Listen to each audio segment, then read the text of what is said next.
I've seen on the interwebs, they call you Ram. Why is that? That is my nickname that was given to me when I worked for the fire department in El Paso, Texas. Now, you had said previously you've been at this game for 37 years, but not all in a row.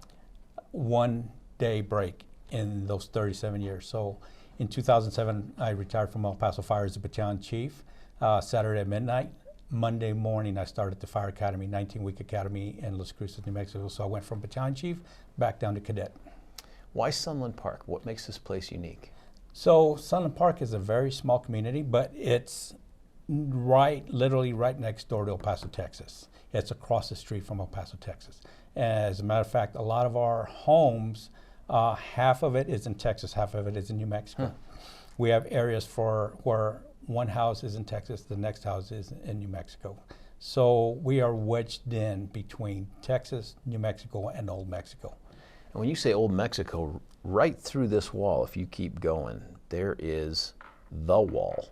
The wall, what they call the border wall, they call the fence. So it used to be a chain link fence when I first started working here. Now it's an actual metal wall, but that's what divides Old Mexico from New Mexico. How long ago did you start working here? So I worked here for a year and a half in 2005, 2006. And then I left, and then I came back in 2009. When you were here back in 2005, 2006, when it was a chain link fence that was back there, was your sense that it was more porous, that there was more illegal alien activity over that chain link fence than you see now with that massive Trump wall back there? Ironically, I'd say it's the opposite. Really? We really didn't have a huge issue with migrants back then, whereas now we do. I want to talk to you about the interaction that you have with it, but if you're speculating, what's the reason you think there's an uptick in the number of migrants crossing, despite the fact that that is a much more significant barrier than a chain link fence? Well, I would say that's above my pay grade. That's somebody in Washington that's got to figure out. But whatever issues the third world countries have going on in South and Central America must be driving them.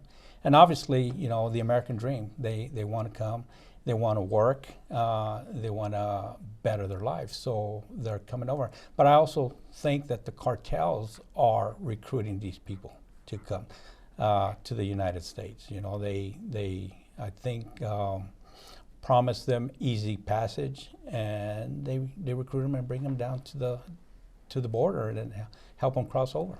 Is your sense that cartel activity, not just with the human movement piece, but all that has increased as well since you were first here maybe 16, 17 years ago? The migrant situation for sure. As far as, say, illegal drugs, we really don't see a whole lot of that in our jurisdiction. Law enforcement may see that part of it, but we don't. We deal mainly with the humanitarian effort of the immigration. Well, let's talk about that, because my sense is that migrants coming across that wall are not more flammable than any other people. How are you getting called out to service with them? So what happens is these walls range anywhere from 20 to 30 feet, depending on certain areas. And so these people climb up on makeshift ladders out of rope, out of rebar, and they climb up to the top, and either they don't have the strength to scale the wall on the other side, or they accidentally fall. Or we've even heard of situations where they get scared and they get stuck on the top, and that the coyotes will climb up there and shove them off the wall onto the United USA. States. When they do that, what do you have to do? So when you're falling 20, 30 feet, you're falling 2 or 3 stories. Dang. And depending on how you land, and you got to remember, these people are dehydrated, they're malnourished, their bones are frail, they're exhausted. They've been traveling thousands of miles. So when they fall, we see ankle open fractures, bilateral, which both legs, tib fibs, femurs, hip fractures, skull fractures, broken backs, fatalities. Some of these people, by the time we get to them, they're dead from just the fall. How many fatalities ballpark you think you've had here? Anywhere in the range between 8 and 20. Varies from year to year. Various ages, or do they tend to be older? No, from young teenagers to older people. How do you get alerted to someone in distress up there by that wall? The great thing is we have a really good rapport with the Border Patrol here. they normally are the first ones to alert us. They are excellent at what they do. They're excellent trackers. And so if they pick up, say, footprints or something triggers one of their sensors and they track them, then sometimes they'll find them where they've crawled away from the wall with broken legs, or they'll find them up against the fence line and then they'll call us. And so if it wasn't for the Border Patrol, we're not going to know they're out there. You talked about the broken legs. This is just a little tip from my time at airborne school some 33 years ago. Feet and knees together. Got to keep the feet and knees together when you're dropping down that far. If they were to fall on the other side of the fence, one is I don't think you can get them, but is that just another, how do you address someone who makes the mistake and falls back into Mexico with injuries? We can't get them. There's just no physical way of retrieving them and getting them over to our side. When Border Patrol alerts you and they say, hey, we've got one or however many, first off, what's the biggest group you've had to tend to out there at any one time? For injuries, I'd say 3 or 4 people. Non-injury, we've had groups of up to 300 to 500 people that Border Patrol rounds up, and we've been out there because 1 or 2 start feeling sick, and then 3 or 4 or 5. Yeah, but we've been out there at 3 o'clock in the morning with groups of 500. 500 people just down this road here? Correct. I guess. Yep, less than a mile from our fire station. How did they get over that wall? I don't know that they got around the wall. In our area, the wall actually stops at the base of Mount Cristo Rey. Okay. So there's an opening there. So I would assume those large groups probably came around the wall, not actually over the wall. When you tend to these people in this very humanitarian way, I mean, this is like when someone gets hurt by the wall, it sounds like we don't really care where they came from or how they got there. We're here to do good. Right. Have you had a chance to talk with them? Do you ever talk with them about what's going on? And just mainly professional, where they're from, what type of injuries they sustain. A lot of them do want to open up and tell you where they're from and that they've been assaulted, they've been raped, they've been robbed. But we try to stick to just the information that's required for our reports. When they tell you where they're from, including the countries, like give me some example of the countries these people claim to be from when you come in contact with them here in New Mexico. All over South and Central America, we have people from Honduras, Colombia, Venezuela. We've even had some Haitians, even Brazilians, all over Central and South America. What happens after you tend to them? So we give the patient care, and then we turn them over either to a third-party ambulance, AMR, or our squad unit will transport to the hospital, and we turn it over to the hospital staff. And you don't see these guys again? We never see them again. That's it? Right. Correct. But someone else is taking care of them and all that other stuff? Right. Do you catalog the number of calls you get in a given week, month, or year? Oh, we try to. We try to keep track of how many calls if it's migrant related or not. So I can tell you in about 2019, I think we had about 75 calls that were migrant related. And then in 2020, we started getting upticks. And in 2021, we had about 250. And in 2022, about 275 migrant related calls. Where's your Dalmatian? We don't have a Dalmatian. We were supposed to get a dog. They sent it to legal, and we haven't seen it yet. They sent the dog to legal. Oh, I can tell you right now, they were trying to get they're not going to give the dog up. So we were going to start a program where we would house dogs, and we would be, and then they'd put them up for adoption, and we would put them out on social media and stuff. But legal never approved it. Bastard you know how attorneys. those, I know, you know attorneys, how those attorneys suck. Right next to radio hosts, really awful. Why don't you have a fire pole that we can slide down? Unfortunately, we don't have a 2-story station. When I was in El Paso, the majority of my career was downtown, so I always had a pole. I wish we had a pole here. Fire chief won't approve a pole. He's afraid people are going to take their ankles out, take their knees up. That chief. Let's get his name out there in public. No, I'm kidding. In terms of percentage calls that are migrant related versus what people would consider traditional firefighting and all that other stuff, what would you say? It's a very small percentage. On average, we run anywhere between 2,200, 2,600 calls a year. And at the peak, 275 of those calls were migrant related. This doesn't have to make it into the video thing, but I do want to ask you, if you were going to have, because man, you've been here, you've lived here 37 years in this region, you've got to have some opinions on this. And I know this isn't you as the bureau chief, this is just you as RAM. If you were going to try to offer up some kind of a solution that would help alleviate the number of migrants that we're trying to get over here, whether it's through cartel motivation or otherwise, what would you say? Fix the immigration program. I know there's a solution to this. It's in Washington somewhere. But it's a catch-22. I think we need migrants to do the jobs that Americans aren't willing to do. You're not going to get Americans out there picking the produce and the fruits and the vegetables in 115-degree weather, especially getting paid below minimum wage or at minimum wage, working the slaughterhouses. So these people are coming to do a lot of the jobs that Americans aren't willing to do.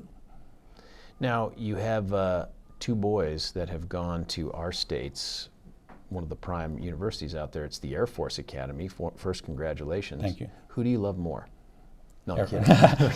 I'm a Navy boy, but my brothers were all Navy. Navy guy? Yeah, and my brothers were Navy, but my boys went Air Force. I think they were the smarter ones. I think it is wonderful that a dude who was drawn to a service that is water-based is now in a landlocked state squirting water at things and tending to folks going over the... I was only on a ship about twice. So when did you do the Navy? In 84 to 90. Well, but it was just all reserve. It was all reserve. I never went Still, active. where'd you have to go for whatever basic water San training? Diego, and I did 2 weeks in Alameda. And I did get to go to Pearl Harbor for 17 days. That's not bad. Not bad. What did you think of San Diego? Love it. I'll tell you this. We're Catholics, right? And yes, we are. One of my boys that graduated from the academy, a hardcore Catholic. He's got 3 kids. He finally got his little boy. He's like 2 girls, and Ignatius is 1 year old. And they want him to be a priest, a father. And I told him... They want Ignatius to be a priest? Priest. How old is he? He's 1 year old. Does he have any say at 1? Well, not yet, but I told him I also want him to be a padre, but I want him to be a San Diego padre. Yes!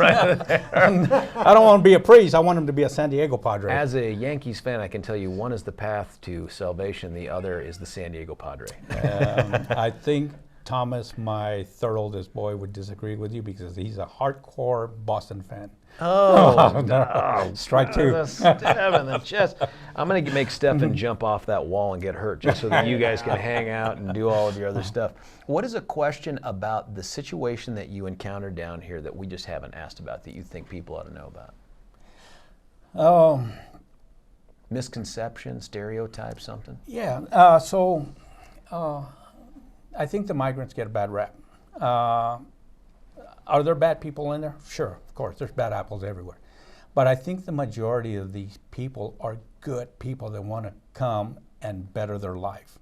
And I could tell you that if I was in a 3rd world country and I saw the United States, and so obviously that's how we ended up here. Somebody down the line on my ancestors got us to this country. My dad served in World War II. My father-in-law is from Mexico, and he served in World War II.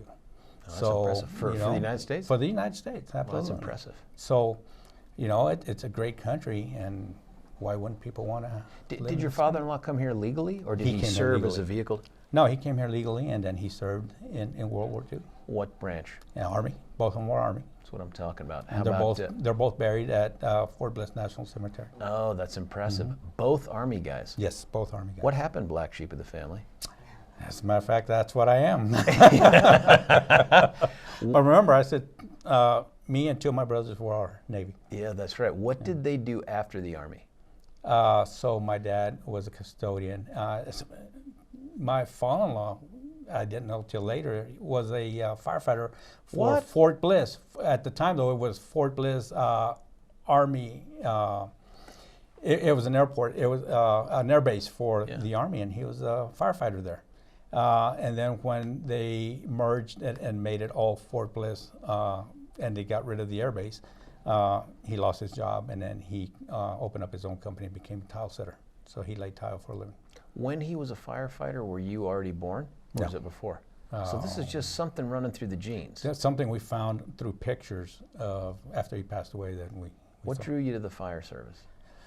So the chief's answer is he likes to say it's because he was hungry. My answer, I really don't have a clear-cut answer other than a good friend of mine got on the fire department, and I would always hear him tell his stories about hanging out at the fire station and going on these calls. And so I thought, well, I'll give it a shot. The schedule that you run is like 1 day on, 10 days off? What do you So our when I was in El Paso, we worked 24 on, 24 off for 3 shifts, and then we'd get 4 days off. Oh, nice. It's called Kelly schedule. In Las Cruces, we worked 24 on, 48 off, so 1 day on, 2 days off, forever. And when I came to Sunland, we had the same 24, 48, but we had done some research, and we found that the better schedule was 48, 96. So 2 days on, 4 days off. What? And so we went to that. You know, Stephen Tubbs works 4 to 7 p.m. Monday through Friday, and that's it. We call that the Stephen schedule. Yeah, our guys are here for 48 hours straight. Seems much harder. And then there's a lot of overtime, so a lot of our guys sometimes are here for 96, 4 days straight. How much longer till you decide you're going to do something different? I'm eligible next year. I'll be 61 this year. I can retire next year, but I'm hoping to make it to 65. Hard to give it up, isn't it? But I do have to pass the agility test every year, so what does it take to take over the chief position? You couldn't pay me enough. Really? Yes. It's that rough? He wants an assistant chief, and I'm not the guy. You said hard pass. I still work shift work. I'm still at the fire station. I still go on the calls.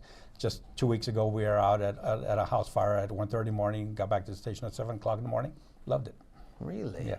And what does the family think about that? What's your wife think about that? My wife loves her days off. So when I'm Yeah. at work, those are her days off. What's the biggest secret you're keeping? No, I'm kidding. Obviously, I would never ask you that. That's a good question. Aren't you glad this isn't live? I think that's it, unless there's something else you think we ought to talk about for folks that are going to watch this. No, just I want them to know that, you know, on our end, when we go out and we treat the migrants, we see a human being. We don't worry about what their nationality is. We don't worry about what they're trying to do in this country, because we see the good people. And so when we go there, we're in the humanitarian mode. We're trying to help them because they have serious injuries. And, you know, you got to feel for them. And as a Christian, you got to feel for them. So we're trying to help a fellow human being when we're out there.